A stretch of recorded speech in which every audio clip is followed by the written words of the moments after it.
आज हम राजधानियों को चकाचौंध देखते हैं, पर क्या आपने कभी सोचा है कि भारत में पहली बार राजा कैसे बने? पहली राजधानियाँ कैसी दिखती थी? और क्या सच में कोई ऐसे समय भी था जब जनता खुद अपना शासन चलाती थी? Hello everyone, welcome to Mastura classes. आज की इस वीडियो में हम कवर करने वाले हैं 6 क्लास की एनसीईआरटी हिस्ट्री का 5th चैप्टर। इस चैप्टर का नाम है राज्य, राजा और एक प्राचीन गणराज्य। एक ऐसा सफ़र जहां सत्ता की शुरुआत हुई लगभग 2500 साल पहले। भारत में कई छोटे छोटे जनपद थे, यानी ऐसे क्षेत्र जहां लोग रहते थे। लेकिन धीरे धीरे इन जनपदों ने अपना दायरा बढ़ाया और बन गए महाजनपद। महाजनपद का मतलब बड़ा जनपद। हर महाजनपद की अपनी राजधानी, सेना, कानून और प्रशासन था। मुख्य महाजनपद मगध, कौशल, अवंती, कुरु, पांचाल, वत्स्य, गांधार। राजधानी को मजबूत बनाने के लिए उसके चारों ओर मिट्टी या ईंट की दीवारें बनाई जाती थी। ये सिर्फ सुरक्षा के लिए नहीं थी, ये राजा की ताकत का प्रतीक थी। राजा केवल नाम का नहीं था, वो युद्ध का नेता, न्याय का संरक्षक और कर वसूलने वाला था। लेकिन उसके पास एक बड़ी चुनौती थी। इतने बड़े राज्य को कैसे संभाले?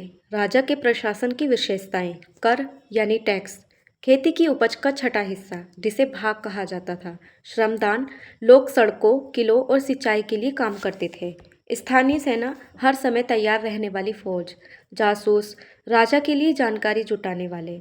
महाजनपदों में सबसे ताकतवर था मगध। क्यों? क्योंकि यहाँ उपजाऊ जमीन थी, लोहा अयस्क के भंडार थे और हाथियों की विशाल सेना थी। राजधानी राजगृह, बाद में इसे पाटलिपुत्र स्थानांतरित कर दिया गया। राजगृह चारों तरफ पहाड़ियों से घिरा था, जो इसे प्राकृतिक सुरक्षा देती थी। मगध के राजाओं बिंबिसार और अजातशत्रु ने राज्य को और विशाल बना दिया।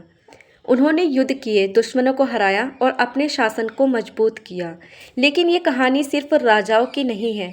कुछ राज्यों में राजा नहीं थे, वहाँ शासन करता था गणराज्य, जहाँ फैसले होते थे सभा में और हर योद्धा उसमें अपनी बात कह सकता था।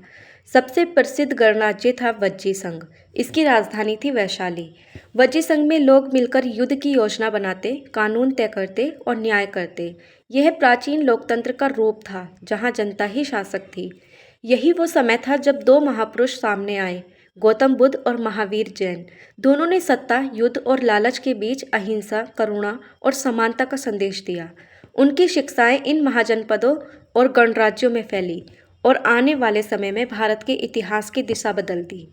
राज्य और राजा ने हमें प्रशासन दिए, गणराज्य ने हमें लोकतंत्र की झलक दिखाई और दोनों ने मिलकर भारत की राजनीतिक नींव रखी। आज हमारी संसद और विधानसभाएं कहीं न कहीं उन्हीं महाजनपदों और गणराज्यों की संतानें हैं। अगर आज के नेता वैसा गणराज्य बनाएं जहां हर आवाज़ सुनी जाए, तो क्या हमारा देश और मजबूत होगा?